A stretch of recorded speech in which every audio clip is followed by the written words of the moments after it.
Mesdames, Mesdemoiselles et Messieurs, bonjour à toutes et à tous ou bonsoir. À la une de l'actualité internationale, les informations détaillées de ce qui s'est passé ce 1er juin 2025 en Russie sont en train de tomber petit à petit. Petit à petit. Oui. Cette opération au cours de laquelle ils ont fait effondrer deux ponts au même moment, ils ont fait dérailler deux trains au même moment, cette opération a été soigneusement bien préparée. La Russie n'a pas vu ça venir. On se pose encore la question, le service de renseignement russe a pu faire quoi? Il faut qu'on se pose les bonnes questions. Nous savons que la Russie est forte. Oui, elle est très forte. Un seul pays contre combien de pays? La Russie fait de son mieux. Mais beaucoup de questions subsistent néanmoins. Alors, selon les informations, l'opération qui s'est produite aujourd'hui, ce 1er juin, ils l'ont baptisée Opération Toile d'araignée. Les États-Unis d'Amérique nient le fait qu'ils aient été informés à l'avance. Ils n'ont pas été informés, selon eux.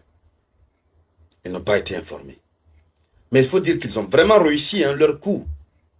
Alors, nous apprenons que l'opération en question, au compte de cette opération, qu'est-ce qui s'est passé? Il y a 41 avions qui ont été ciblés. 41 avions stratégiques qui ont été ciblés. Des avions qu'on appelle des porte-missiles. Ce sont des bombardiers. Selon les informations, depuis plus d'une année, ils sont en train de se préparer. Ils ont formé les intelligences artificielles, des drones dotés d'intelligence artificielle, à reconnaître les vrais bombardiers. Parce que vous savez que la Russie a aussi des équipements militaires de l'heure pour tromper. Vous avez des bombardiers en plastique pour tromper. Mais ils ont été formés pour reconnaître les vrais bombardiers afin de pouvoir les détruire. Alors,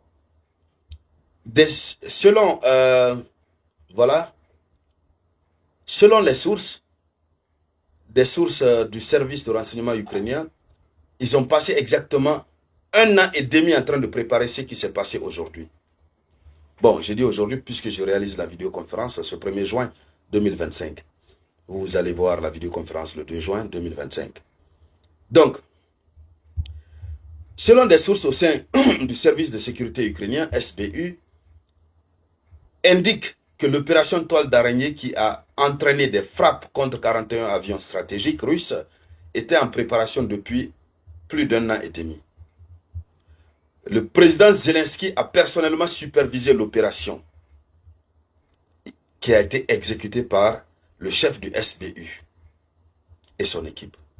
Donc déjà, la Russie reconnaît, du moins l'Ukraine reconnaît. Vous savez, ici c'est la tribune d'éveil des consciences. Nous sommes avec l'éveil des consciences. Ici c'est la vérité qu'on dit. Voilà. Donc, vous avez vu, aujourd'hui, la Russie a arrêté certaines personnes. La Russie avait plutôt parlé d'attentats. Même si c'est lié à l'Ukraine ou à l'OTAN, mais la Russie a parlé d'attentats. Donc, par endroits, c'était comme si on voulait mettre ça sur le dos d'un terroriste isolé, qui n'avait peut-être rien à voir avec l'OTAN. Voici l'Ukraine qui vient de reconnaître. Et l'Ukraine dit que c'est le service de renseignement qui a planifié le SBU et que Zelensky même a supervisé. Donc, au moment où ça se passait, Zelensky était là. Partagez cette vidéoconférence. Partagez-la au maximum. Partagez-la dans tous les groupes possibles. Donc, la mission a été exécutée par le chef du SBU, Vasil Maliakou et son équipe. Donc, dans un premier temps, des drones FPV ont été introduits clandestinement en Russie. Clandestinement, ils ont introduit ces drones en Russie. Plus tard, et ça a été suivi par des structures mobiles en bois. Ils ont d'abord introduit les drones clandestinement. Après, ils ont introduit des structures mobiles en bois. Les drones étaient dissimulés sous les toits de ces bâtiments improvisés. Donc, ils ont créé des bâtiments. La stratégie était forte, hein?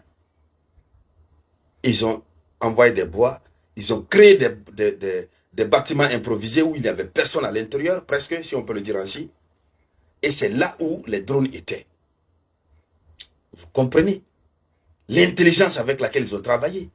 Après avoir formé ces drones, leur intelligence artificielle, ils ont introduit ces drones en Russie clandestinement. Ça, c'est le narratif de l'Ukraine. C'est l'Ukraine même qui explique leur exploit. Ils disent ici, les drones étaient dissimulés sous les toits de ces bâtiments improvisés. Eux-mêmes montés sur des camions de transport. Ah, les bâtiments improvisés étaient montés sur des camions de transport. Oui, bâtiments improvisés montés sur des camions de transport. C'est pourquoi nous avons un chauffeur de camion qui a été arrêté aujourd'hui en Russie. Puisque lui aussi, il a lancé les drones. Donc, ils ont été eux-mêmes montés sur des camions de transport au moment choisi. Au moment de l'opération, c'est là où ils étaient montés maintenant sur des camions de transport.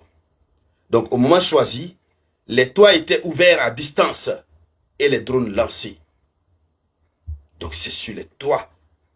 Les toits de ces bâtiments se sont ouverts, déposés sur les véhicules, les drones ont été lancés. Et ils ont été stratèges. Donc, les individus impliqués dans l'opération sont rentrés en Ukraine depuis longtemps. Par conséquent, si le régime de Poutine procède à des arrestations personnalisées, ce ne sera peut-être qu'un spectacle, selon les informations qui sont en train d'être données. Donc, cette partie de l'information est donnée par des médias ukrainiens. Le plus important sur cette partie de l'information, c'est la stratégie qu'ils ont dévoilée. Mais est-ce que les drones, les camions peuvent s'ouvrir d'eux-mêmes? Les camions roulaient quand même. Ceux qui ont été arrêtés, ce n'est pas un spectacle. Ce sont évidemment des gens qui sont impliqués. Mais quoi qu'il advienne, beaucoup d'Ukrainiens n'étaient pas sur place. Ça, il faut le reconnaître.